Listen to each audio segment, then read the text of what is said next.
insurance.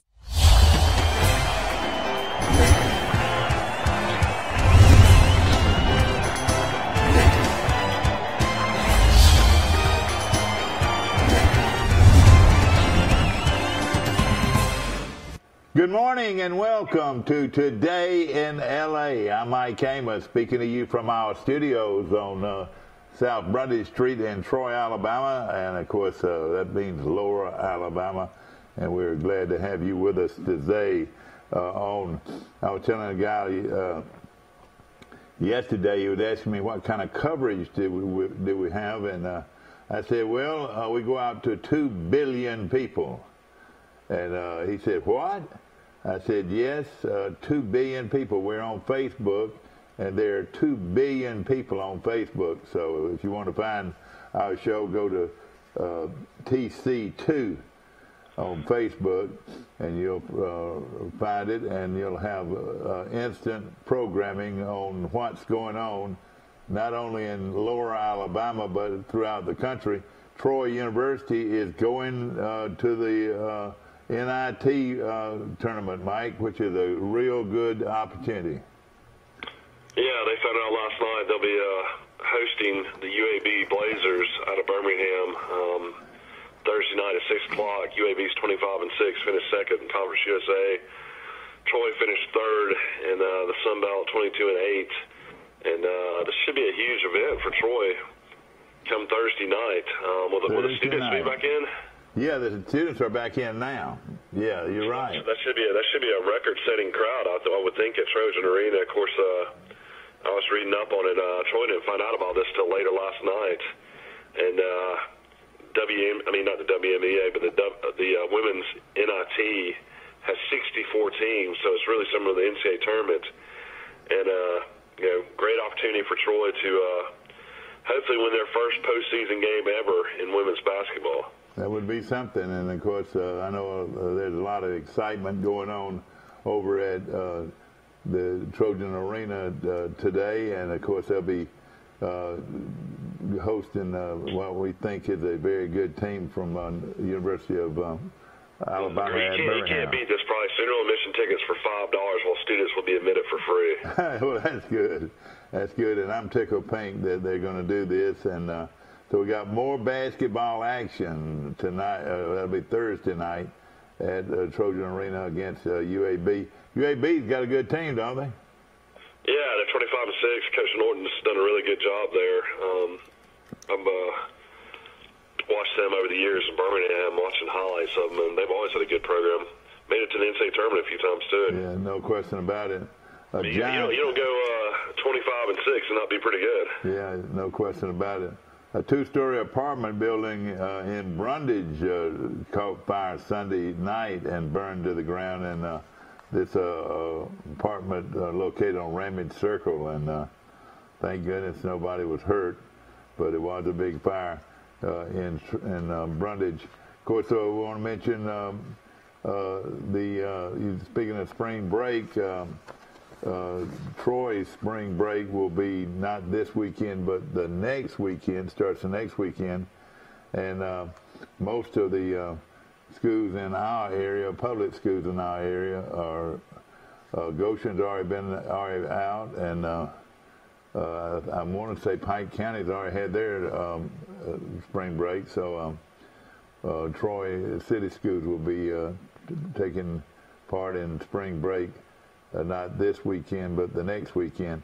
Of course, good news out of Dothan. Niara Jones, Mike, the coach's daughter, was named Player of the Year in the Dothan Eagle this morning, and congratulations to her. What an outstanding player she is.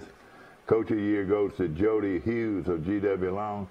Jones was a 5'7" guard at Charles Henderson High School, and daughter of head coach Denise Jones.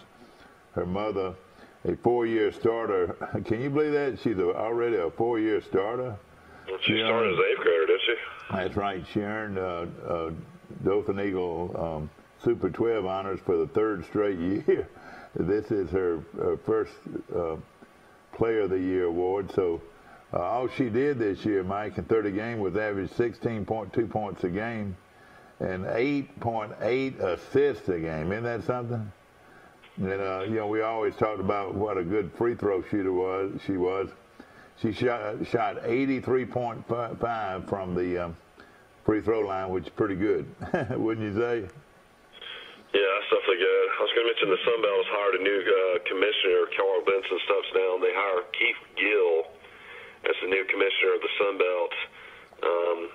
He was previously associate commissioner of the Atlantic 10 Conference. So the Sun Belt will have a new commissioner starting to replace Carl Benson. So Gill was athletic director at Richmond and American University. He was a graduate of both Duke and Oklahoma, and will be the first African-American commissioner in the FBS Conference. So congratulations to Keith Gill, who will be lead the Sun Belt Conference. Well, that's great. That's great, and hopefully he'll hit the ground running, and we'll do some positive things for our conference. Expansion's, you know, always a possibility on down the road. Of course, nothing's happened over the last few years, but always a possibility some more teams could join the Sun Belt, and some teams in the Sun Belt could leave. So we'll see what happens, I guess, down the road. Yeah, no question about it. And, you know, what would you think? Right now they've got 10, is that right? In football, they've got 10. 10 in football, and they've got 2 more in basketball. You had UT Arlington, and you had Little Rock. Exactly right. Again, Auburn started practice yesterday, so Auburn is now in the spring practice mode, just like Alabama and other teams as well. Troy will start up, I guess, today. It's today the 19th. Yeah, that's right. They started today. I was with the entire Troy coaching staff last night at a dinner, and put on by some great guys. I tell you, Mike Crease really does a super job supporting our Trojans, and they had a big state supper last night. All the assistant coaches and all the were there, and boy, we really had a great time. And Coach Lindsey was outstanding again. He's a very good speaker, and of course the food was outstanding, and we just had a great time. Now they're ready to get going. Troy University football will hit the practice field. Did you happen to have enough conversation to figure out where the 2 transfers were going? No, I didn't ask them. It's sort of the people I did ask said they didn't know anything about it, you know. So I just left it at that. Of course, Troy has 2 of their best players on defense in the transfer portal. So, as always, when it comes to Troy University, information is hard to find out. We have no clue who the basketball coach is going to be as well. So maybe well, they we'll shouldn't find be out in a big in the next hurry. few weeks. I don't think it's March Madness going on, and we still have not done our brackets, so that's something we'll definitely do today. We'll do that today, and we're looking forward to it. I was going to take a look at some other things going on here. As we mentioned, Chip Lindsey in his first practice of his Troy tenure here starts today, and talked to him last night. He's excited about it, and there'll be 15 spring workouts ending with the annual T-Day game on April the 20th. So that should be a lot of fun to watch. From what I gathered last night, the quarterback Barker will not do any hitting much during the spring. He'll be able to go through the basic fundamentals and so forth, but they're going to keep him out of the contact work until next fall. So I don't blame him. Yeah, that makes sense. I mean, yeah, I'm sure Coach Lindsey will see enough film on him that he'll see what kind of player he is. And then, you know, Sawyer Smith played really well in certain games as well. So going to be interesting to see what happens this fall. Definitely got to be extremely confident in Troy's quarterbacks, to say the least. That's right. No question about it. Coach Steve Sarkisian, is that how you pronounce the new offensive coordinator at Alabama? He met with Tua today or yesterday, and they're on their way now. And also the well, you know, he's got a past relationship with Tua and his family for a long time. You know, Tua was looking at USC for a really long time, and Sarkisian actually recruited him out of Hawaii. So they have a long-standing relationship. Well, I know. I tell you, I guess the question for Alabama right now is who's going to be the backup? You know, is Paul Tyson going to be the backup? Is Taumaloa going to be the backup? Or I don't know. Jones going to be the backup? One of those guys will be redshirted, don't you think? Well, I mean, you're going to run into a situation where Tua got hurt, you know, several times last year. I mean, I think you got to maybe have 4, just in case. I mean, I guess you would definitely like to redshirt one of those 2. Yeah. The kid, the Jones kid, is not ready, is he? I mean, he's not really. He was a backup quarterback. He played sparingly in games last year. You know, kind of hurt. You know, playing behind Jalen Hurts. Yeah. Of course, Alabama. You know, it was great security. Of course, we saw in the SEC championship game how Jalen Hurts bailed them out and they won the game. But I think Jones is capable. I mean, he was a 4-star. I mean, he can throw the ball and run the ball a little bit. Yeah. Heard when did spring practice start at Ohio State? You mean Oklahoma? Oh, excuse me, Oklahoma. I was thinking Ohio State. That's where the Georgia quarterback is. I'm sure it's probably started just like everybody else. Yeah, I wonder how that. You would think there'd be a lot of. I mean, he's won the locker room. You know, he was in the weight room the other day, and they had a video of him squatting 600 pounds. Did he's a phenomenal, really? strength guy. Isn't that unreal? You're right. Quarterback squatting 600 pounds. Oh gosh, you're exactly right. I mean, when I was in high school, I used to do squats, and I would go like halfway down, and then I would point to the coach and tell him what I did when I put it back on the rack. Oh yeah. You know, that parallel stuff. I don't know how people want to do that. I know it. I understand. There's no question about it. Did y'all even do squats when you were growing up? No, we didn't work out, period. Can you believe that? There were weights, and they just didn't work out with weights much back then. I mean, it was one of those things that were, I remember doing like deadlift and squats and stuff like that. I mean, that's one of those things where you can tell how strong a guy really is right there. No question about it. But I know these guys now, they love the weight room, and one of the first things. Of course, we've got basketball starting tonight with the play-in games. We'll talk about that in a few moments. And also we'll start on our, what I think is going to be a winner, Mike. I think I can pick this bunch. But I'm being facetious because... Well, a lot of people, I was listening to a lot of radio shows yesterday because I was driving... I had a really long drive yesterday. I left Troy, went to Birmingham, then I loaded up a truck and drove from Birmingham back to Grayton Beach. So I had about 6 hours of driving, so I listened to a lot of radio. But a lot of people think the NCAA tournament's really top-heavy. They think the 1 and 2 seeds are definitely, the ones you might want to have, advance a long ways in your brackets. They don't think we're going to see like a Loyola Chicago like last year, 11 seed, making it all the way to the Final Four. So going to be interesting to see what happens. There's always upsets, but I definitely think, you're going to have at least three ones make the Final Four this year. That would be something. Of course, I want to mention there's never been all 4 1 seeds make the Final Four. That's never happened in history. And that's something, no question about it. Charles Henderson of Troy goes head-to-head with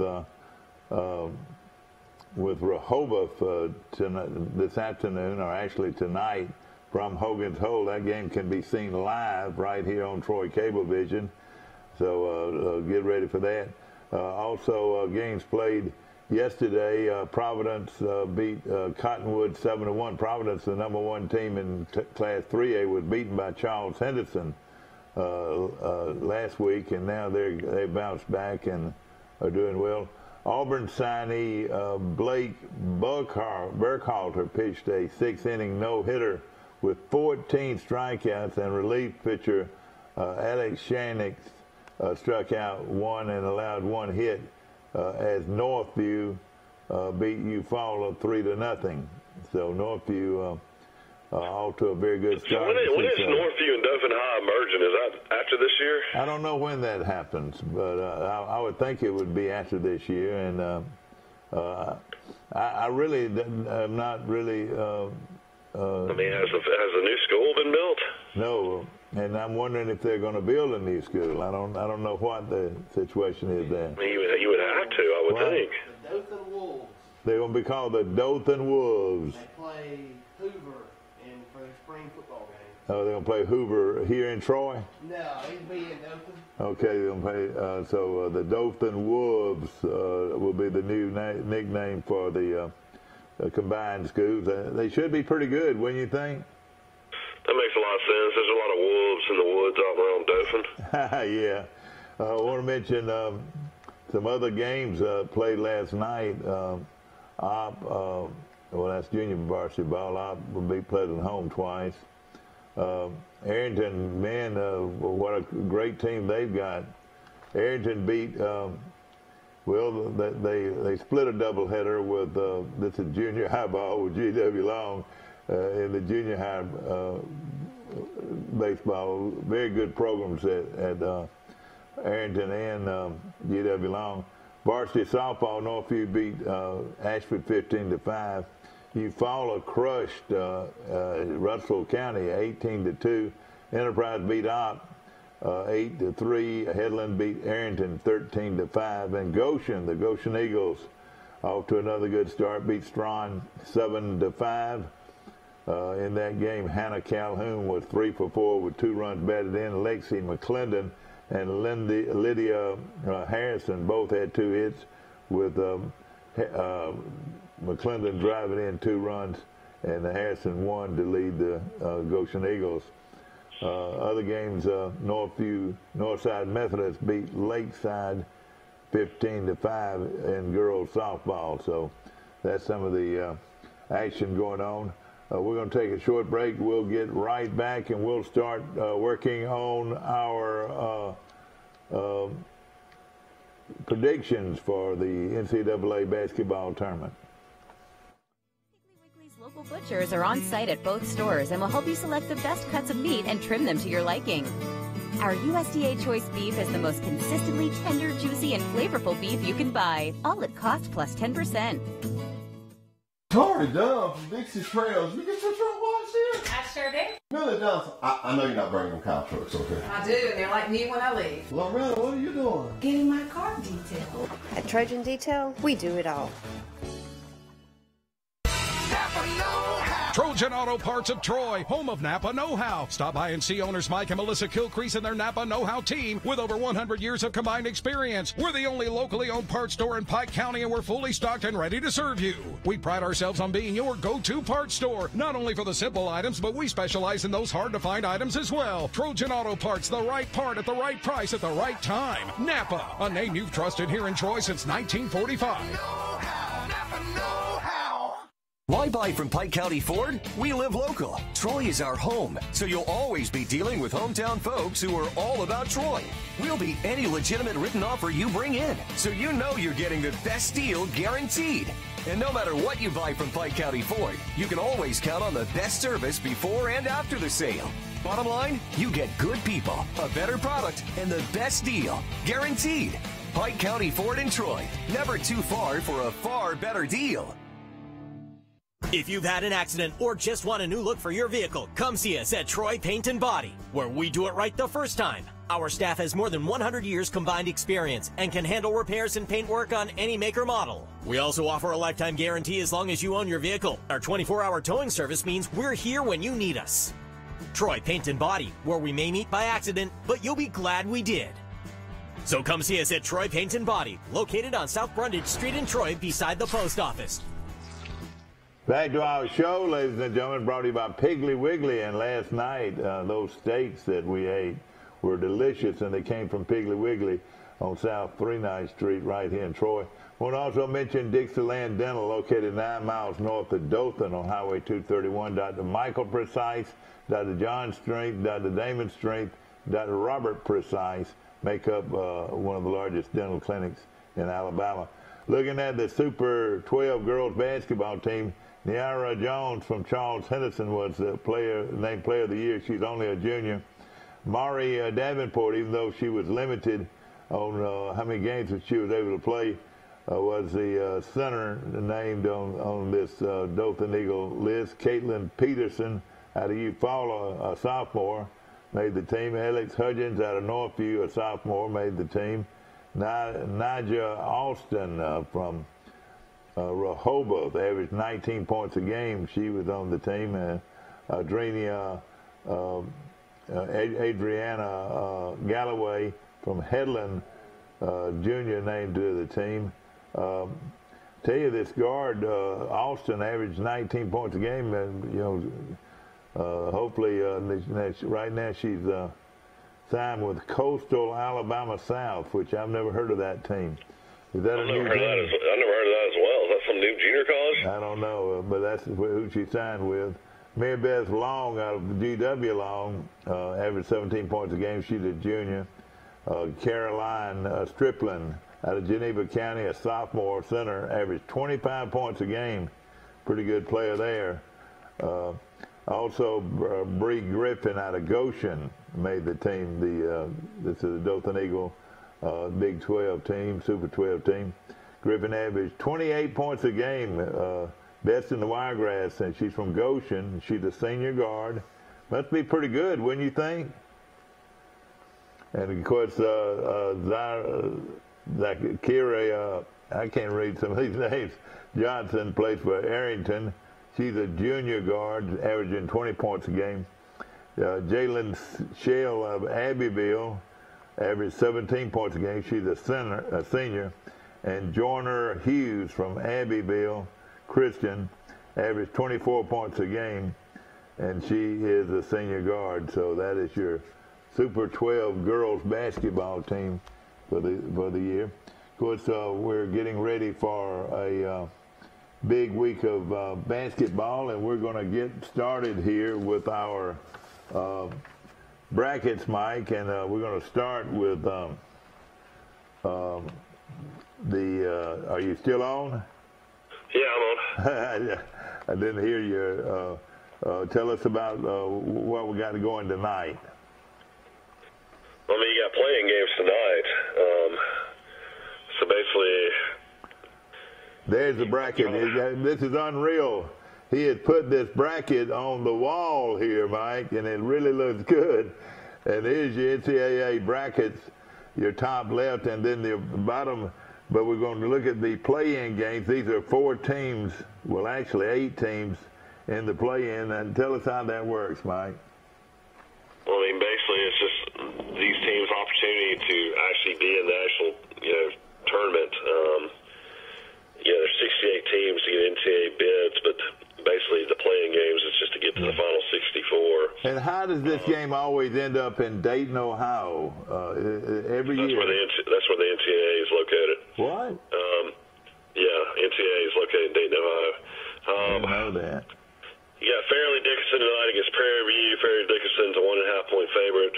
That game will start at 5:40, and then 8:10 p.m. you'll have Temple playing Belmont. Belmont's a 3-point favorite, and then after that you got some NIT games. But you mean you got Belmont favored over Temple?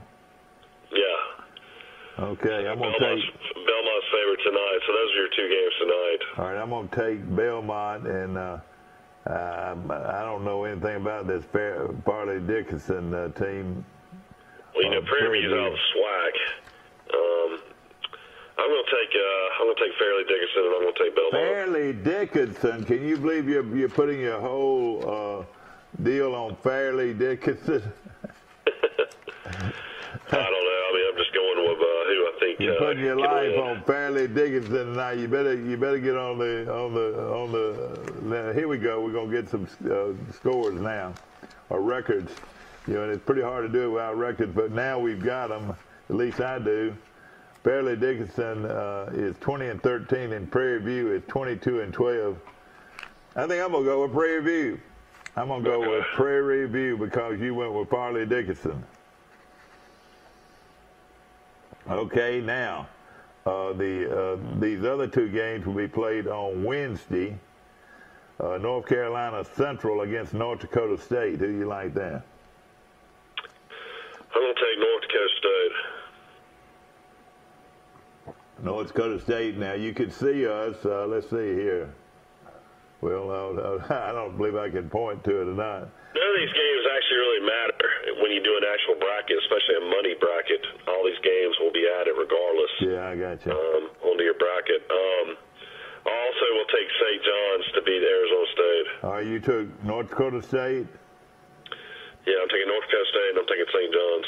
Okay, North Dakota State is 18-15, and North Carolina Central has got the same record.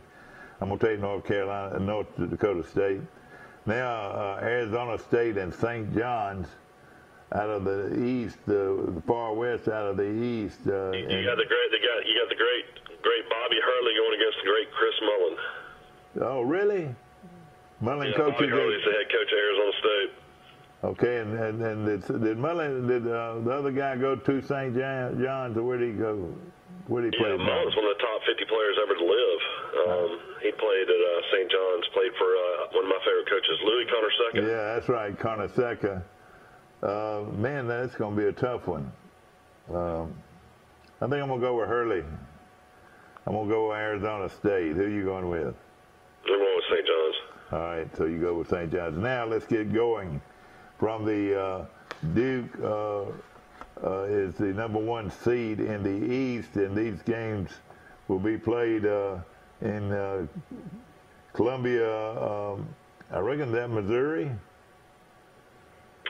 I don't know. Missouri. Columbia, Missouri, Columbia, South Carolina. And then I would think it would be played in Columbia, South Carolina, considered Duke's the #1 seed. I wouldn't think they'd be traveling to Missouri. All right, let's look at it. All right, I'm going to take Duke over the winner of the North Carolina State.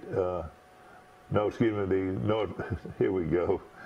They'll play the winner of the North Dakota State, North Carolina Central game. So I'm taking Duke, the #1 seed, without any question, 29-5. Okay, who do you got?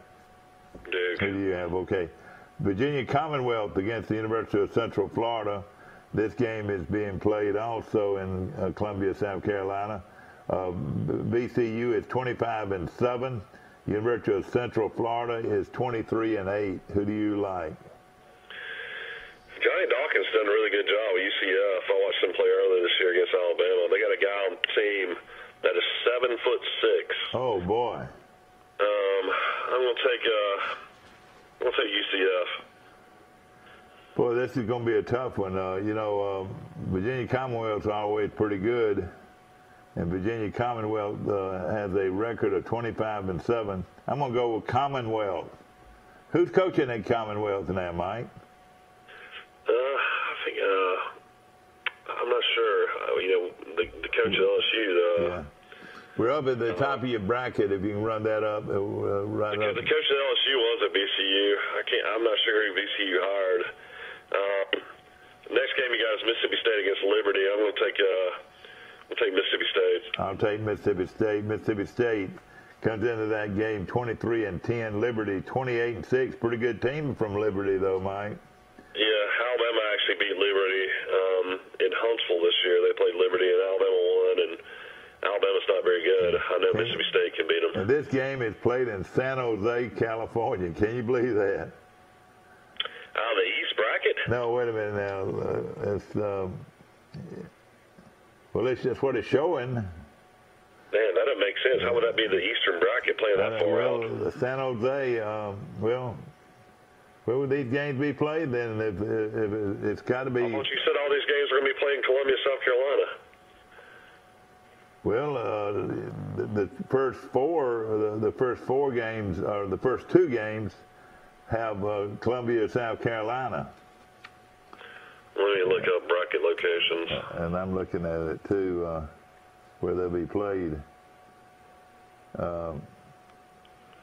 I'm thinking that's what the case is right there. They're going to be playing in San Jose, California. I mean, how is that the Eastern bracket, though? I know it doesn't sound right. It does not sound right, but that's what we've got. San Jose, okay, the other game played in San Jose is Virginia Tech and St. Louis. Virginia Tech 24-8, St. Louis 23-12. Who do you like there? Well, we talked about this, the other day. St. Louis was a team that Troy only got beat by 4 at St. Louis earlier this year. I'm going to go Virginia Tech. I'm going to take St. Louis. So we go ahead and all right, now this game's played in Jacksonville. I reckon it's played in Jacksonville, Florida. It's Maryland 22-10 and excuse me. Yeah, Maryland 22-10 versus Belmont, the winner of the Belmont Temple game. Who do you like here? Maryland's 22-10, and Belmont. We've got that. We got to assume that Belmont's going to beat Temple. Belmont 26-5. I'm going to go with Belmont beating Temple. I'm going to go with Belmont beating Maryland. Really? Belmont beating Maryland. I'm on different with you. That Maryland plays in a tough league. I'm gonna take Maryland 22-10. Okay, LSU. This game's played in Jacksonville, Florida. Games, you got some in Hartford, some in Salt Lake City, some in Des Moines, some in Jacksonville. Then you got. That's right. Then you got games in Hartford, Salt Lake City, Des Moines, Jacksonville. And then you got some out in Tulsa, Columbus, Columbia, and San Jose. Yeah, exactly. And these are played. That is really weird. On Thursday, what you call that right? Eastern bracket? Yeah. Okay. Looking at the other side of that bracket, LSU 26-6 playing Yale 22-7. I'll take the SEC team, LSU. Yeah, I'll take LSU. I mean, even though they're dealing with the suspension of their coach, Will Wade, and then they also are dealing with one of their star players being suspended as well. I think they'll have too much for Yale. Now, I want to make sure that we've got them playing on the right dates. These dates are different. Some of them are playing. We got to do all the Sweet 16 at least right now, anyway. Yeah, exactly. Okay. Now we've got Louisville and Minnesota. These games are played in Des Moines, Iowa. Louisville 20-13, Minnesota 21-13. I'll take Louisville. Who do you like there? Okay, in the other bracket, Michigan State 28-6 playing Bradley 20-14. I'll take Michigan State. Who do you like? I like Michigan State. And these games are played in Des Moines, Iowa. Okay, so that finishes up the first bracket, I would think. Yeah, that's just the East. That is just the East. Now you got to do the West, and you got to do the South, and you got to do the Midwest. Yeah. Of course, I had Duke, and I had Virginia Commonwealth, and I had Mississippi State, and that is it right there. Okay. If you want to move over and do the South, you got Virginia hosting Gardner-Webb. I'll take Virginia. All right, and that game's played in Columbia, South Carolina, it looks like. And so you'll take Virginia, the one seed? Yeah, they're the one seed, 29-3 against Gardner-Webb. Okay, the other game played in Columbia, South Carolina. They've got Mississippi, Ole Miss 20-12 against Oklahoma 19-13. Who do you like there? Well, a lot of people didn't think Oklahoma deserved to be in the tournament. They had a losing conference record, but they ended up getting in. I'm going to take Ole Miss. Ole Miss, and you can see the brackets on your right. They've been playing well down the stretch, though. They've lost a lot of games. Actually lost to Alabama in the SEC tournament as well. Okay, I'm going to take Ole Miss. I'm thinking he'll do it. Oklahoma, though, is a good program. Okay, these games are played at San Jose, California. Wisconsin 23-10, Oregon 23-12. This is the South bracket. Who do you like here? Give me Whiskey. Whiskey against Oregon. Whoa, I don't know who to take here. I'll take Wisconsin. Oregon just got into the tournament. They won the Pac-12 championship. All right, I'll take Wisconsin. Kansas State and University of California, Irvine. Irvine is 30-15. I think they're the only team in the whole, well, one of the only teams. I noticed that Buffalo won 30 games and Gonzaga won 30 games.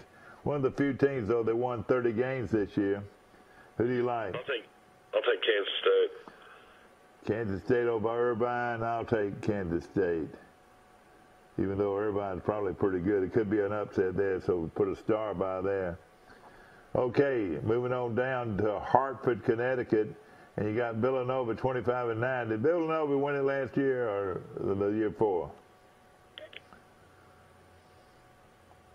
And St. Mary's 22-11. St. Mary's upset Gonzaga, Mike.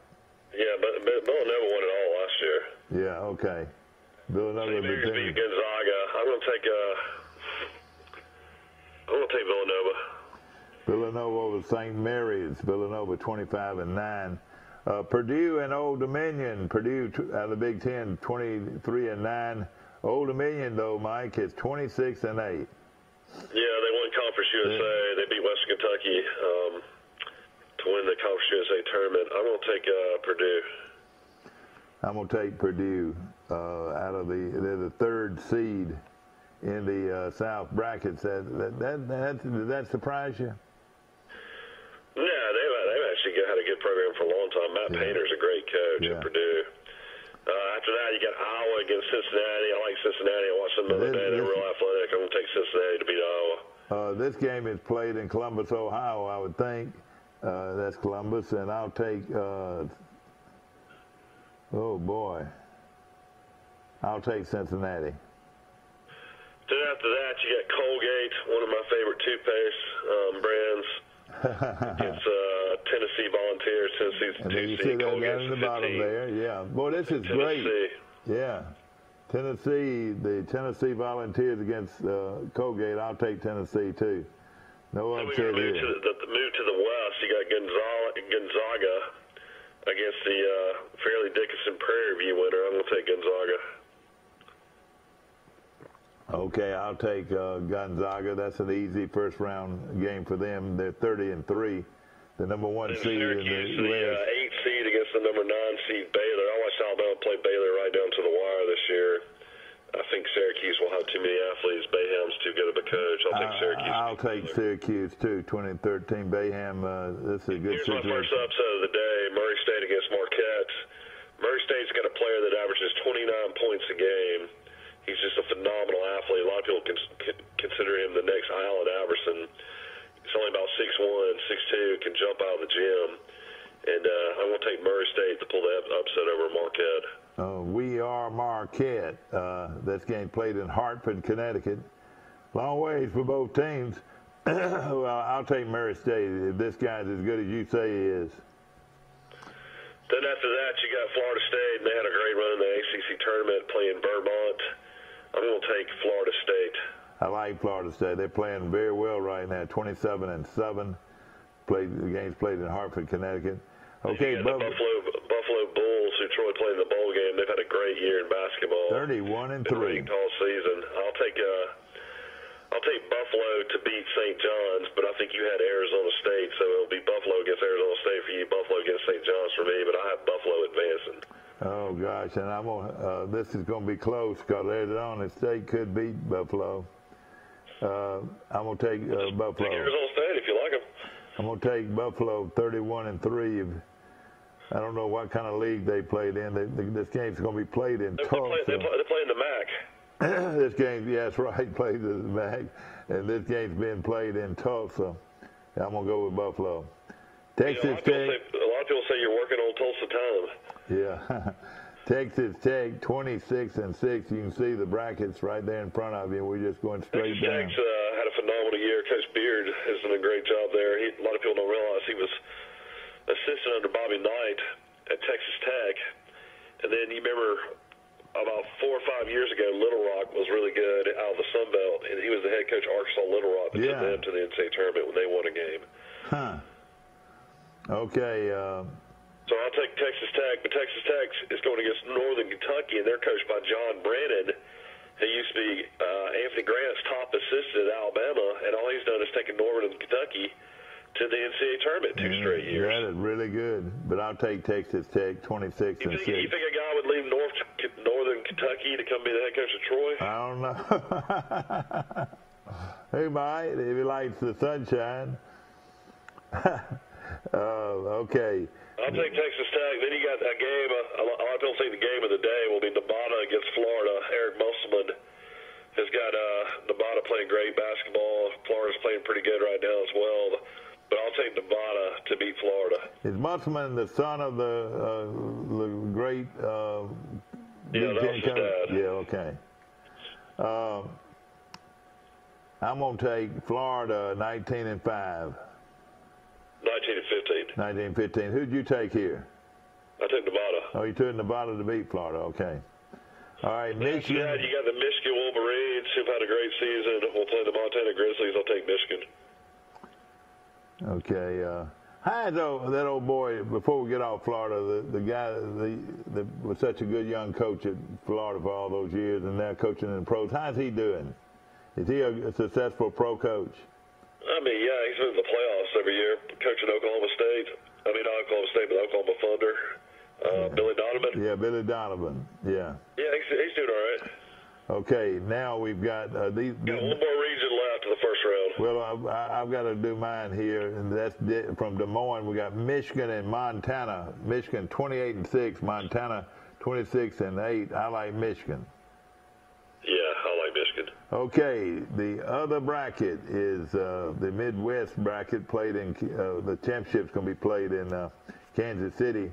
Well, let's get started with that, and you see right there to your right. I tell you, this is a good setup. I wish we actually could pencil in our picks, but everybody can pencil in their own picks. This is the Midwest bracket with North Carolina, the #1 seed, against Iona. North Carolina 25-7-6. I'll take North Carolina. All right, you go the same I'll take North Carolina. Okay, also this game played in Columbus, Ohio. Utah State 28-6. That's our former AD's team, Mike. Utah State.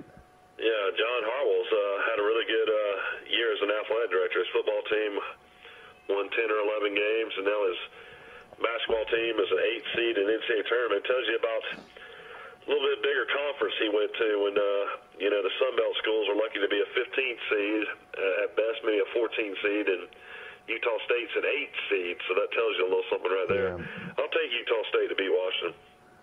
Utah State to beat Washington.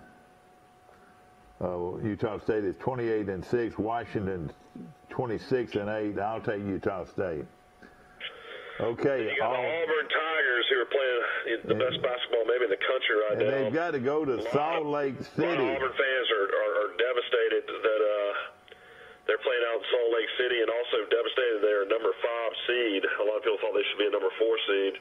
They're only going to play a New Mexico State team that's 30-3 and won 19 in a row. So not an easy matchup here for Auburn. Yeah, but they hadn't seen the 3-point shooters that Auburn's got. I'm going to take Auburn 26-9. No, New Mexico State shoots lights out from the 3 too. They average 12 3-pointers a game. I'm going to take Auburn, but I think this is going to be a really close game. Also, you got to factor in altitude here. It's going to be played at 4,500 feet. Yeah, well, New Mexico State is. Well, New Mexico State, that's no factor. They play at 6,000 feet. Oh, do they really? Man, I didn't realize that.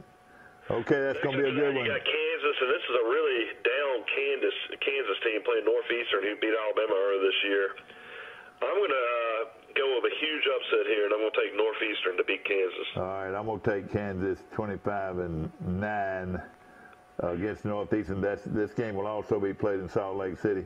It's crazy how they move these teams around. Then you got Ohio State playing Iowa State. Steve Prohm, that's a guy you might want to look at down the road for the Alabama job. Was the assistant under Hobbs at Alabama. Was a student manager at Alabama for 4 years as well. Was he really? I'm going to take Ohio State. No, I'm going to take Iowa State to beat Ohio State. I'm sure. And of course, this game's played in Tulsa.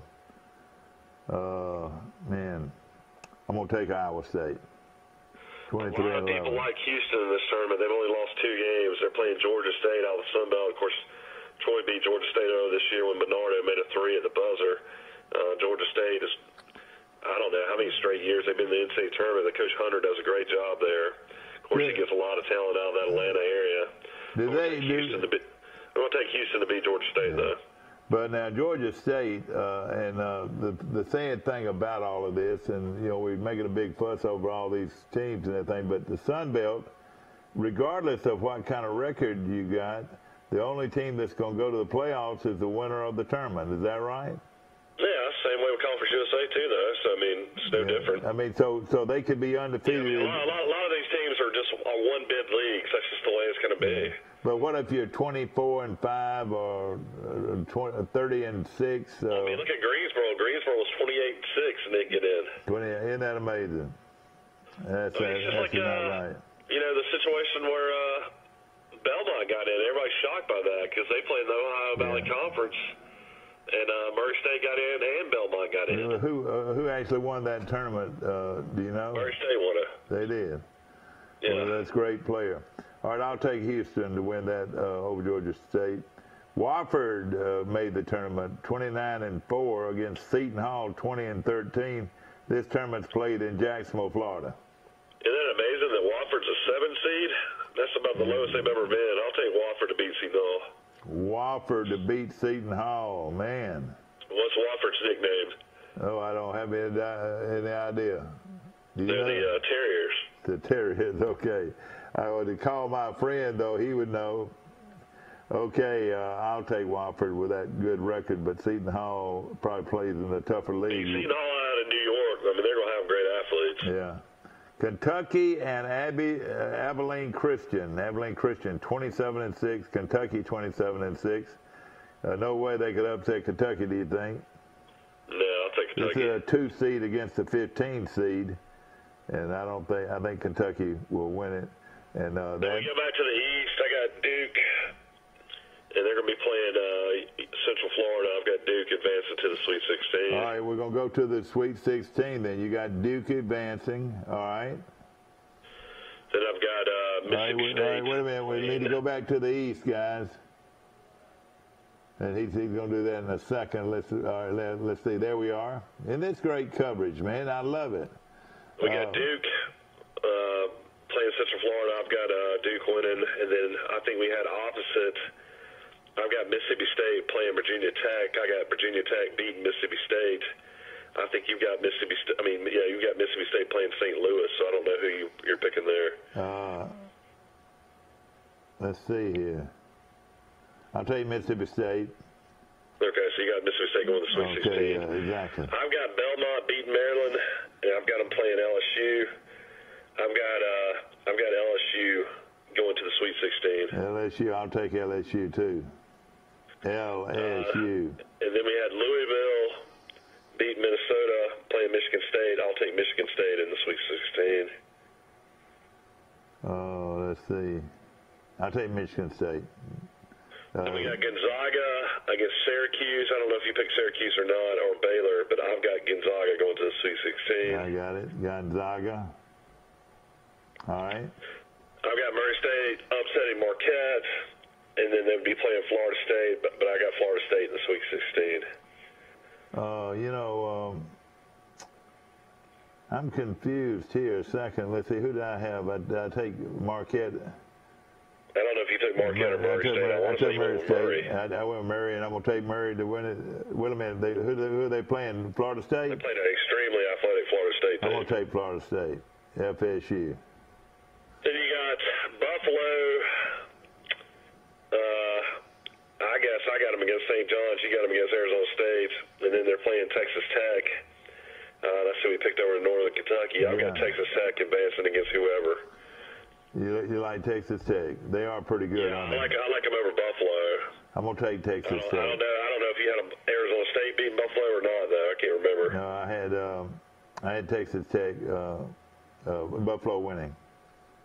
Then you got Nevada. I got Nevada beating Florida. You got Florida beating Nevada, I think. And then they're playing Michigan. I got Michigan going to Sweet 16. I'll take Michigan. Then we go back up top to the south. You got Virginia playing Ole Miss. I think you took Ole Miss as well. I've got Virginia going to the Sweet 16 over Ole Miss.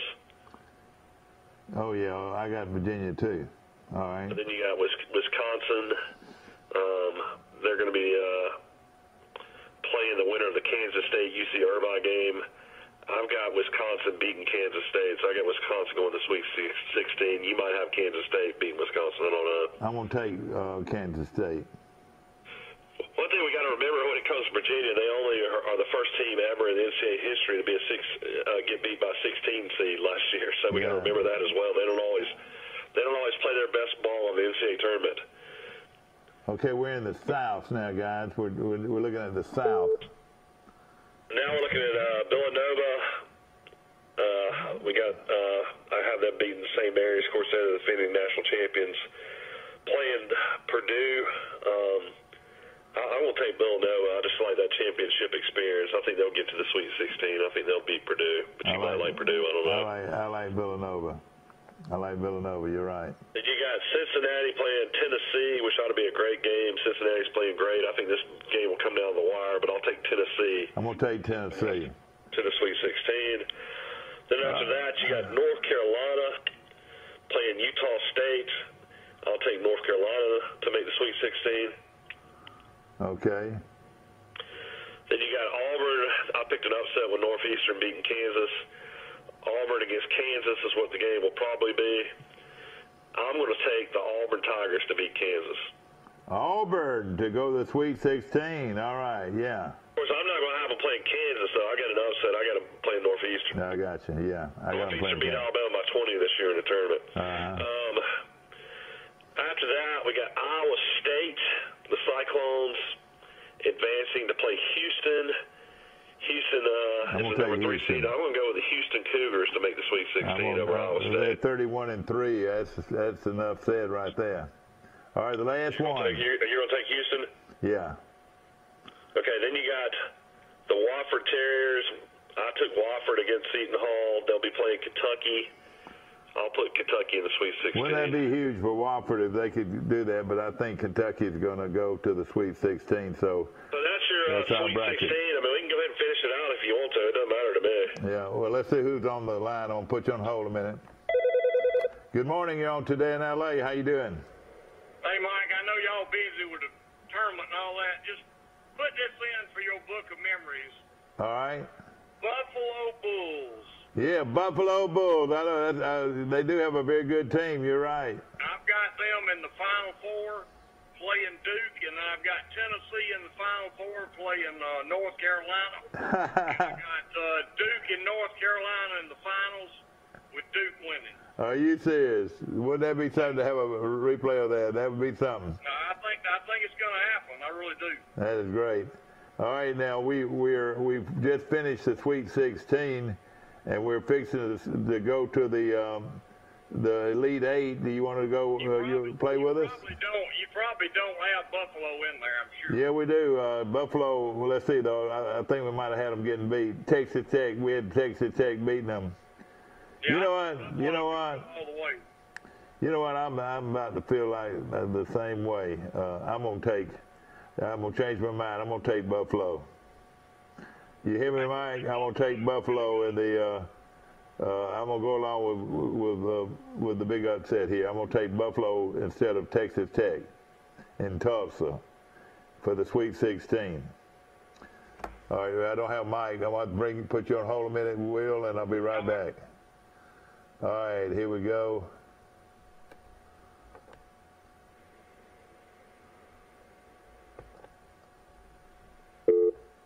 Okay, here we go. All right, we got you on, Mike? Will? Will's on. All right, here we go. I'm put you on hold here. There we go. And we got Mike. Might have lost Mike. I don't know. All right, we got you on too, Mike, or what? Yeah, I'm on. Will, you on? Yeah, Will's on. All right, here we go. All right, we're at the Sweet 16. All right, now we're going to go to the Elite Eight. We're going to go ahead and go all the way through. All right. Duke, we've got Duke and Mississippi State. I got Duke and Mississippi State playing. Who do you like there? Duke, obviously. You like Duke. Okay, I like Duke. How do you look, Mike? I like Duke. Okay, now we've got LSU, and I've got LSU and Michigan State. That's going to be a pretty good one there. I like Michigan State. All right, you like Michigan State. And Mike, who do you like here? Michigan State. All right, I'm going to go with this. So we go with the coach here, Michigan State. I'll take that too. All right, Gonzaga and Florida State. Could be a good game here. What do you think?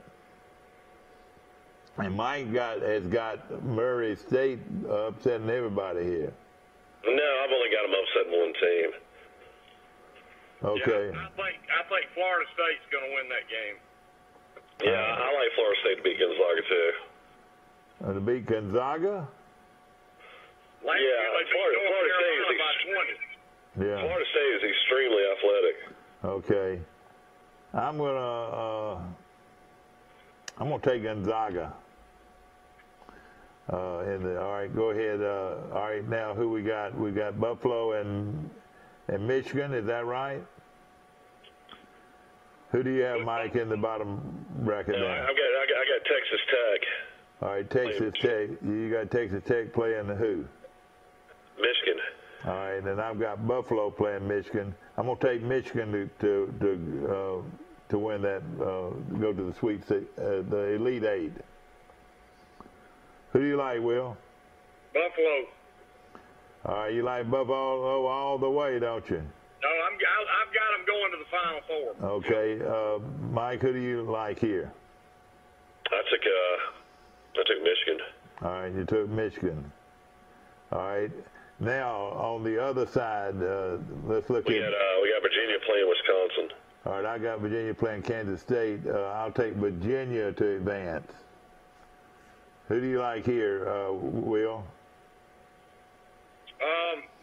Who's in that? All right, Virginia. You got Virginia, and you've got the winner of the. You got Virginia, Gardner Webb, and then you got Ole Miss, Oklahoma. You got Wisconsin, Oregon. You got Kansas State, UC Irvine. Yeah, I like Virginia. All right, I like Virginia too.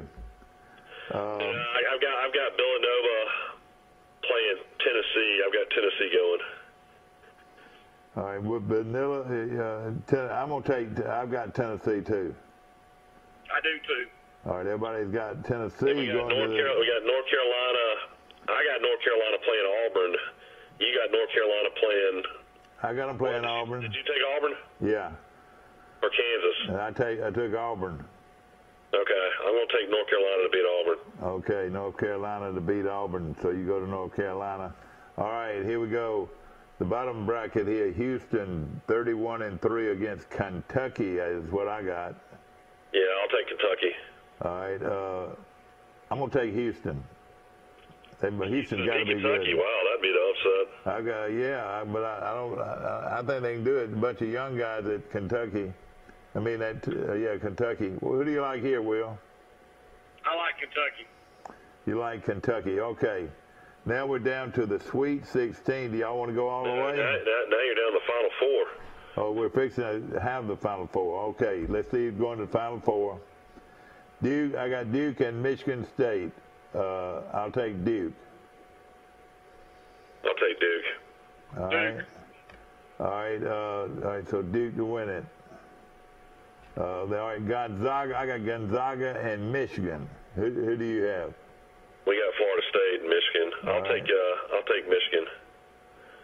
To beat Florida State. All right. Gonzaga. I'm gonna take Gonzaga. Who's Will like? Who do you like, Will? Ned and Buffalo in that bracket. Yep. You got them going to the Final Four? I got them going to the Final Four. Buffalo. Okay, all right. Will's got Buffalo. I'm going to take Gonzaga to the Final Four. Gonzaga.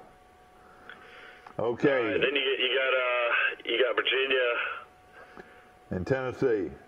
And Tennessee. I'm going to take Tennessee. Oh boy, I'm going to take Virginia.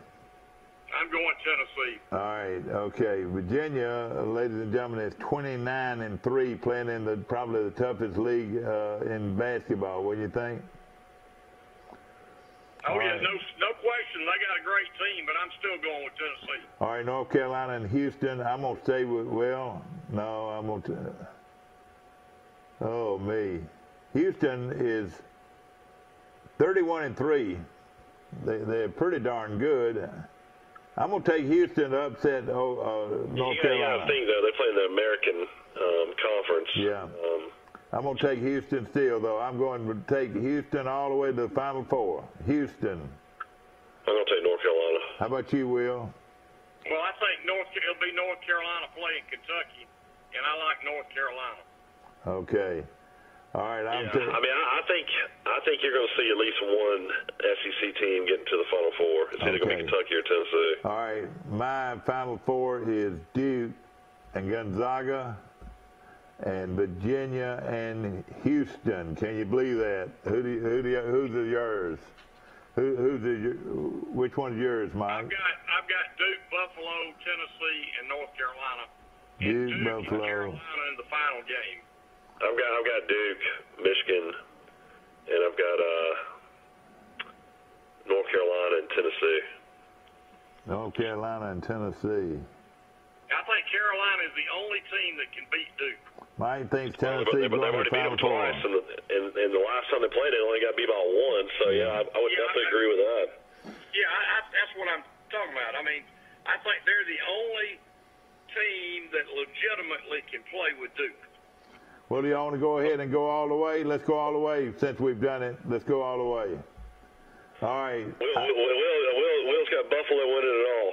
All right. No, I've got Duke, but I've got Buffalo to the Final Four, but Duke beating them, and then Duke beating Carolina in the final game. I got Duke and Gonzaga in the Final Four, and I'm going to take Duke for the championship, and I've got Virginia and Houston. Whoa, boy. I'm thinking about maybe even going with Houston all the way here, but I'm going to go with Virginia. I mean, we can honestly say Virginia does not play well in the NCAA tournament. Of course, we saw the 16 beat a 1 last year, but you know what I'm going to do? I've got Duke beating Michigan, and I've got North Carolina beating Tennessee, and I got Duke and North Carolina playing for it all. All right, I'm taking Houston instead of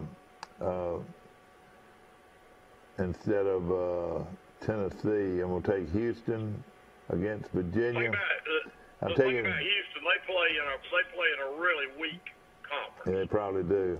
But they've got a great coach, and they do have a Kelvin Sampson used to be the head coach of Indiana. He used to be the head coach of Oklahoma. Yeah. Got some I'm going to take Houston in the big upset. I got Houston, Virginia, and Duke and Gonzaga. I've got Duke playing. A lot of people in Birmingham want Kelvin Sampson as an Alabama coach. Do they? Well, I'm going to take Duke. I'm going to take Duke to play Virginia for the championship. No, excuse me. Duke to play Houston for the championship, and Duke will win the national championship. They're going to play Houston for the national championship. Who's your two teams in the national championship game, Will? Duke and North Carolina. I picked Duke to win. They played last week, and Duke beat them by a point. Mike, who are your finals? I picked the same thing Will picked. I picked North Carolina and Duke, and I've got Duke winning it all. All right. Well, that's going to be something. Isn't that unreal? It's hard not to always have Duke and North Carolina in your Final Four. Well, isn't that unreal? I've done a lot of brackets over my life, and North Carolina has been very good to me in brackets. Yeah. Well, Virginia, Duke, and North Carolina are all in the same conference. That's saying a lot, isn't it? Well, what did you three? What now? Roy Williams has won 3 national titles, and Krzyzewski's won 5. Yeah. See, I'm not near as impressed with Roy Williams. To me, you got to be. I mean, he was a great coach in Kansas too. I mean, he's one of the best. He's got to be one of the top 3 coaches in college basketball. Well, he also was assistant under the great one at UCLA. Wasn't Roy Williams assistant under? He was assistant under Dean Smith in North Carolina. Oh, was he? Yeah. He went under. Krzyzewski was under Bobby Knight. Yeah. Okay. So it's going to be a great one. I like Izzo. Izzo's great during tournament time too. The Michigan State coach is really good. Oh yeah, no question about it. And the Kansas coach is really good too. But Self's good coach. Yeah. Hey, Michael, the biggest mistake Alabama ever made, they could have hired Tom Izzo, and they didn't want to pay the money, and now they're paying that idiot up there $3 million a year. Oh, I know. That's the biggest mistake. I already predicted when they play the NIT game against Norfolk State, Alabama's a 1 seed. I guarantee there will not be 1,500 people there. Really? There won't be. well, and this is the deal. In the NIT, there are no student tickets. So the students have to pay full price to go to the game, which I don't know what an NIT, I mean, it might be $20 or $25. They're not going to pay 14. Whatever it is, they're not going to pay it. Yeah. And so I guarantee you won't see all this. You won't see all this Birmingham crowd driving over either. So they'll be. I don't know why you say that. They usually support Alabama basketball pretty good, Mike. They're real down though on this team and Coach Johnson, and a lot of people want to change. If you listen to the Birmingham radio shows like I did yesterday, I mean everybody wants him fired. Yeah. I'd like to see Norfolk State beat them. That'd be good. Yeah. Well, he might be gone if they lose to them. Well, who would be some good ones out there for Alabama? I mean, Steve Prohm, was assistant under Hobbs and was at Alabama for 5 years. The Iowa State coach, a lot of people like. A lot of people talk about Kelvin Sampson at Houston. A lot of people talk about Eric Musselman, the coach at Nevada, would be a great coach at Alabama. How about our former UCLA coach, Steve Alford? What would you think about him? I mean, I don't know. I mean, he's won at New Mexico. He was really good, but then at UCLA he wasn't that great. So I don't know about Alford. Yeah. Wasn't he at Indiana too, and kind of failed there? Do you know something that is? Indiana. I don't know if he was ever the head coach in Indiana, was he? You know something that is sad. Look it up. You know something that's sad. Will UCLA didn't even make the tournament. Oh, I knew that. They were awful this year. Yeah. But you know their coach ended up being their interim coach ended up being Murray Bartow, Gene Bartow. Oh, really? Okay. Yeah. Because they fired Offer. Yeah, it was Bartow that was under the great one out there for all those years. Bartow. That's right.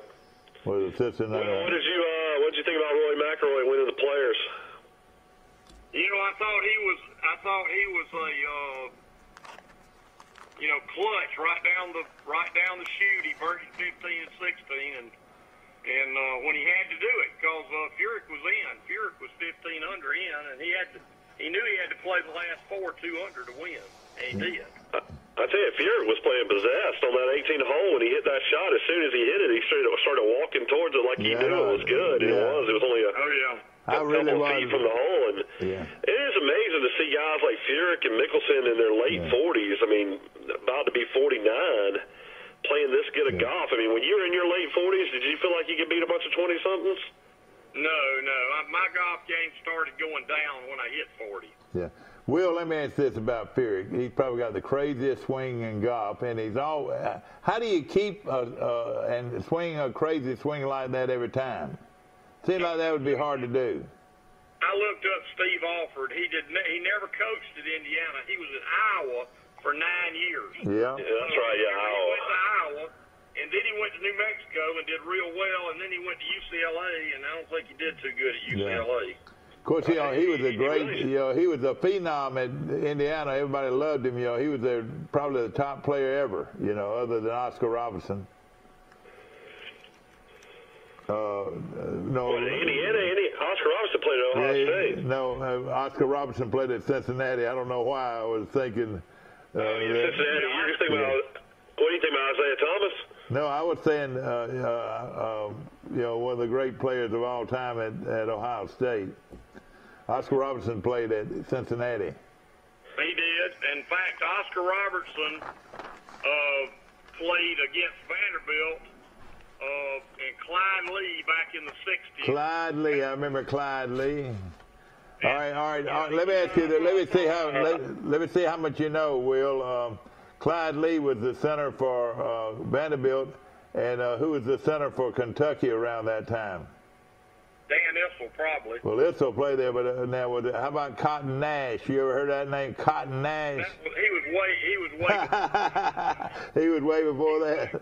Oh, yeah, he was way back. But Barry Goheen was was one of my favorite players at Vanderbilt, and then hey, how about the F Troop? Can you tell me who the F Troop was, Will? Yeah, Jeff Fizes, Butch Fair, and Joe Ford. All right, who was the other guy? Well, that was the F Troop. I know, but they had one other guy though that was a big, tall guard. the other two starters were Bill Ligon and Jan Van Bredikoff. Van Bredikoff, yes, sir. And that was a great. I saw that Vanderbilt team beat Alabama one Saturday afternoon for the conference title. I think Vanderbilt was something like 19 out of 20 from the free throw line. They didn't miss free throw. You didn't foul them, you know. And that game, Mike, the Alabama and Vanderbilt both. Was you at that game? Were you at that game, Will? Absolutely. Yeah, I was at that game and really enjoyed it. Do you know what? I ended up rooting for Vanderbilt, I think, after it was all over. Well, let me tell you. Of course, Alabama had the great center, Mike, of all time. What? Leon Douglas. Yeah, Leon Douglas was the center. Yeah. But the game was tied, I want to say 73-73, with about a minute to go. And back in those days, there was no shot clock. Alabama was holding the ball for the last shot, and T.R. Dunn had the ball. He was about a 6'5" guard. Yeah, and couldn't shoot very well. But he was holding the ball. They were holding the ball for the last shot. And Terry Compton, who was a forward. I remember him well. He was a sixth man. He'd come off the bench. And Terry Compton went out there to foul him and swatted at him and hit the ball and knocked it loose. He picked up the ball, drove it down for a layup to win the game for Vandy. Terry Compton, yeah. And Vandy, see, that year, Alabama was 16-2. Was Skinner the coach at Vanderbilt? Who was the coach at Vanderbilt? Was it Skinner? Roy Skinner. Yeah. When Alabama was 16-2 in the conference that year. Yeah. They had Mule King, too, didn't they? Listen, their two losses were to Vanderbilt. Yeah. Vanderbilt was 16-2. And because they tied, Vanderbilt beat them twice. Vanderbilt went to the tournament. And back then, only one SEC team went to the tournament. Oh, man, that was something. Well, back then, wasn't the NIT just as big as the NCAA? Yeah, the NIT was a big tournament. Yeah, NIT was a lot of fun to watch, yeah. But Alabama did not go to the NIT. C.M. Newton said, if this isn't changed, basketball's ruined. He did not go to the NIT. Whatever, in the next year, they went from like to 32 teams to 50 teams or something like that. So they expanded the field. Oh, yeah. Now it's 68 teams now in the field. Yeah. Well, it's made a lot better now, thank goodness. No question about it. Yeah. Of course, Vanderbilt, got plenty of money. Why haven't they built an old gym, new gym over the years? They're still playing that old gym that's sort of crazy. Why had Alabama built a new gym? Well, I know it, yeah. I'll give you an answer, Mike. All right. Why hasn't Duke built a new gym? Yeah, home court advantage. Would you say that? One problem Vanderbilt has, though, is they're out of land. They don't have any property around them anymore. Well, the baseball field, is right next to the arena. The basketball arena. Oh, it overhangs the football stadium. Yeah, it's a great baseball field. But now, one thing about Vanderbilt now, and I don't know if it's like that anymore. They filled it up for every game, even the small games. They always filled it up. They had a huge. They don't anymore. Not when they go up 0-18 in the SEC. They don't. Ernest Tubb. You know who Belmont's biggest supporter is, and he went to all the games when Troy used to play against Vince Gill. Oh, yeah, I used to see Vince Gill all the time. You're right. And he was a huge Belmont. And you can throw a rock and hit Belmont from Vanderbilt, can't you, Will? It's close. Belmont's not close. Will, won't you just go ahead and tell the truth and tell everybody you went to the teacher school there? I took 2 classes over there. What was the name of it? Across the street. Peabody. Vanderbilt owns it now. I know it. Ladies and gentlemen, what we're getting at is, people wonder how these guys make the grades to go to Vanderbilt, or how they stay in school at Vanderbilt. They go to Peabody. That's right. They do. I heard the other day there's close to 2 million people in the Nashville area now. Nashville's gone from 200,000 when I went to school there to 2 million. Unbelievable. And of course, it's really booming. I remember like 10 years ago, it was like a million people. Yeah. Yeah, Nashville is really booming. Yeah, and it's growing south, you would think, isn't it? Yeah, Franklin. Yeah, that way, yeah. No question about it. Will Matthews is our guest this morning, speaking to you from the Matthews Law Firm. Will, tell us about what happened in Ozark. They had a big meeting yesterday. Tell us what happened. Well, they said the headlines of the Dothan paper says DNA doesn't lie. Is that true in a court of law? They have actually, this case happened. I was a city judge when this happened, Mike. And I went to the crime scene that Sunday morning, and I'll never forget it. I'll go to my grave. Remember, it's the worst thing I've ever had to see. And for years, it's been basically they've had numerous clues or whatever that didn't pan out and all this. Well, this fella had a relative that sent one of these DNA kits in to Ancestry.com. And the police chief here, Marlos Walker, saw a TV show about how they caught this mass murder in California. On that DNA, one of his relatives sent it in to Ancestry.com, and they got a match, and it turned out this guy hadn't killed anybody in 25 years, but he killed 30 people back in the 80s and 90s. Well, the same guy. He was a notorious killer, the Golden State Killer. That's what they call him. Golden State Killer. Well, anyway, they set the thing in, and it came up with a match to a family in Alabama.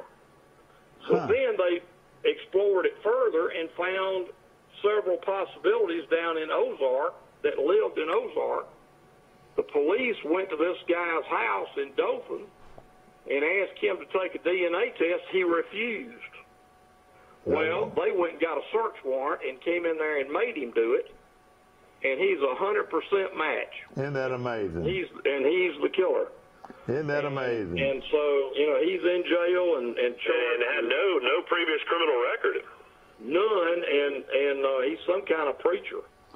Now, who would, and you say the police chief in Ozark saw this and made this happen, is that right? Yeah, and the mayor wrote a check for $10,000 from the city to pay for all this testing and stuff. I mean, it wasn't free. And of course, a good friend of mine.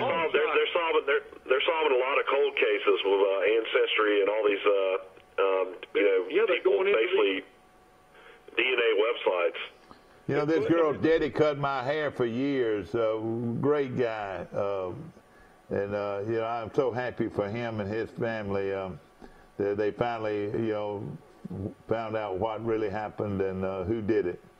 Well, they had to move the trial out of Dale County. I mean, how will that work? They're going to have it here. Okay. They're not moving that. I've been following this for years and years. I was shocked when I read about this on AL.com on Monday, or not Monday, on Sunday, I guess. And I know they had the press conference yesterday. I didn't know you were such a big part of it, though. Well, I was called at 5 o'clock Saturday morning. I was told this past Saturday morning. Right, and I was told not to tell anybody. And I said, okay, I won't tell anybody. Well, I violated that rule because I felt like the police chief of Dothan, Steve Parrish, who's a friend of mine, and the sheriff down there, Donald Valenza, I felt like they ought to know since these girls came from Dothan. And they were both active 20 years ago. Both of them been in law enforcement over 35 years. They're both, Steve's around my age, and Donald's probably a year or two older than I am. So I called them Saturday morning, and I said, now, look, I'm not supposed to tell anybody, but I think the right thing to do is to tell y'all that it's been solved. So, and they were both relieved. This case has been on everybody's mind for 20 years. Yeah.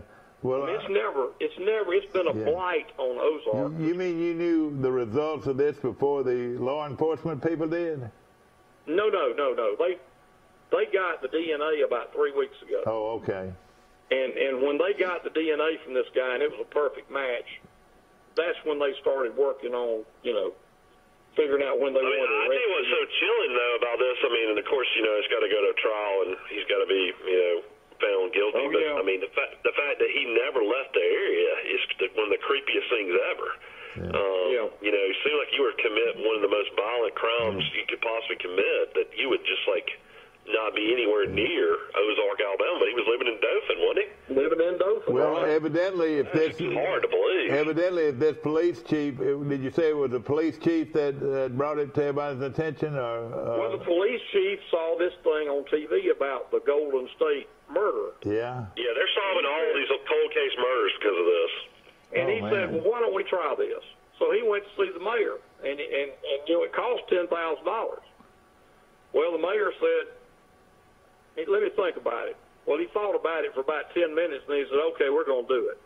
I mean, it's worth the gamble. And it was. And now he's gotten national attention. Is that right? Oh, yeah. Yeah, it's all over Fox News. It's all over everywhere.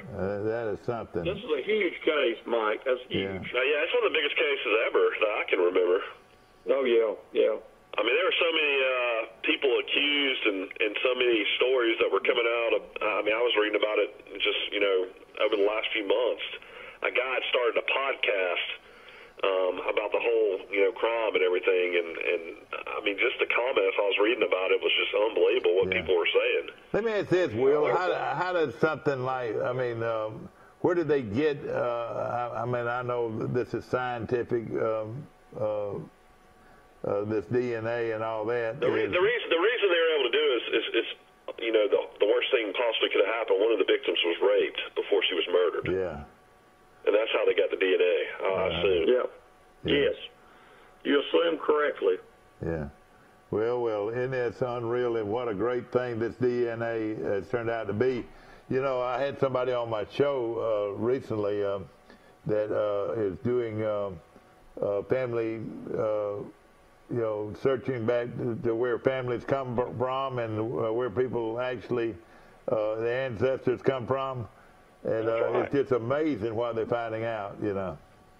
And that's how they caught this guy. One of his family members sent in their sample, and I guess the traits in the family matched, and it was a hit, and then that led them to this guy, and then they got it from him, and then his DNA was 100% match with the DNA found on J.B. Beasley's body. But was it any? Yeah, it's amazing. Like, they could have, like, literally, the police department could have just followed him, and he could have had a cup of coffee. And if he throws that cup of coffee into a trash can, they can go retrieve that cup of coffee and get his DNA. That's what's so crazy. Right. You're correct. Well, that is unreal. And again, I'm so happy for these families. Let's just hope and pray for the families that this is finally it. Yeah.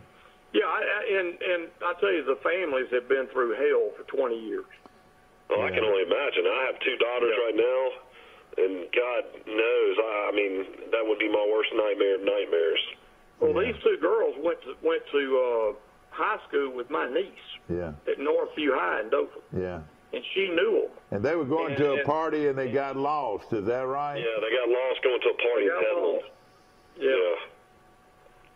Well, I tell you what, my good friend down in Jack, Alabama, that's where her dad lives, and that's right. He's cut hair down there for years, and everybody loves him. And he's called the Wig Doctor, isn't he? The Wig Doctor, no question, the Wig Doctor. And you know, I've never really gotten into deep conversations with the Wig Doctor about this, but he is a very intelligent guy, and you know, I know this. He breathes fresh air now. At least they've got some kind of closure here. Oh yeah, absolutely. And of course, Will, I didn't realize that you were so involved. As far as when will this go to trial? How long will this take? Oh, it'll be months, Michael. It'll probably be next year sometime. Now, I saw Steve Marshall was down there. The Attorney General, I guess, was down there. Yeah, he was down there. Is it one of those things where, as far as the trial goes, I mean, everything will be taking place in Ozark in Dale County at the courthouse, I guess? And the DA here will try the case. Yeah. Now, who will be who will be his attorneys? He's got a lawyer out of Geneva. Yeah, out of Geneva. Yeah. Okay. David Harrison's his name. Yeah. And well, I'm sure we'll be following this as the months come. And what they'll do, they'll try to get a change of venue, don't you think? That'll be his first move. Well, I don't know. I'm not telling him what to do, but I'm sure he will try that. Yeah. When you're a lawyer like that, would you want to take a case like this guy and be on this guy's side? Would that sort of damage his law practice any? I think he's taken some controversial cases before. So. Yeah. Well, of course, everything remains to be seen. I'll tell you this, Mike. There is no amount of money that could be paid to me to represent that guy. Yeah, I know. No amount. Yeah. Exactly right. No question about it. Well, we're talking about the headlines of the Dothan paper today, and it says Ozark Chief says DNA doesn't lie. And what does he mean by that, Will? That means it's infallible, Mike. The only other person that could have killed those girls would be if that guy had an identical twin somewhere. Yeah. And he doesn't. That's how good this DNA is. So DNA with an identical twin, it's the same? It'd be the same, yes. The DNA would be the same. Oh, man, that is something. Yeah, if he had a fraternal twin, not an identical twin, the DNA would be different. Well, that is something, no question about it. Only an identical twin would, match. Yeah. Well, they're showing all this happened in 1999, and two young ladies were murdered, and now they're finally getting some answers, and hopefully can clear this whole thing up very soon. Of course, you can't change what happened. Still a very sad moment, and our prayers and our thoughts with that family. But this closure, everybody wants to know what happened and who did it, and wanted that person to pay, and hopefully that's what's going to happen. Right. But we don't know. We don't know. How the. Well, you got to let the court system do its work now. Exactly right. No question about it. But again, I know one thing. There's no bond, so it's one of those things where in jail for. Yeah, he'll be sitting in jail. And something else. So this police chief in Ozark deserves. Is it Ozark? Right, Ozark. Boy, he deserves quite a handshake for what he did. Don't you agree? Oh, absolutely. And it was a gamble what he did. I mean, trying to get on this website just in the false long shot hope of getting a hit, and it worked. Yeah. But now, it's to get the DNA, you couldn't go and actually have a body taken back to. I mean, it's nothing that they could do. I mean, how do they get that? That's what I want to know. They get it from the crime scene, and then they send it off. And then, they get it from the crime scene back in 1999. Yeah, they had DNA back then. They did have DNA back then. Oh yeah, absolutely. Yeah. Well, that is amazing. Yeah, but just like Will mentioned, and we all just our prayers go out to these families, and hope we got some closure. But I'll talk to you guys tomorrow. Okay, thank you so much for calling. And ladies and gentlemen, I hope you enjoyed it. Will, we appreciate you calling today. Anything else going on? No, that's about it. All right, my friend, we appreciate you calling. Looking forward to it. We got Max Howell coming in here tomorrow, so give us a ring. Well, tell him I said hey. All right, call in and talk to him. Of course, we appreciate it very much, and hope that you've enjoyed our show today, and we'll see you bright and early tomorrow morning, same time, same station for Today in L.A.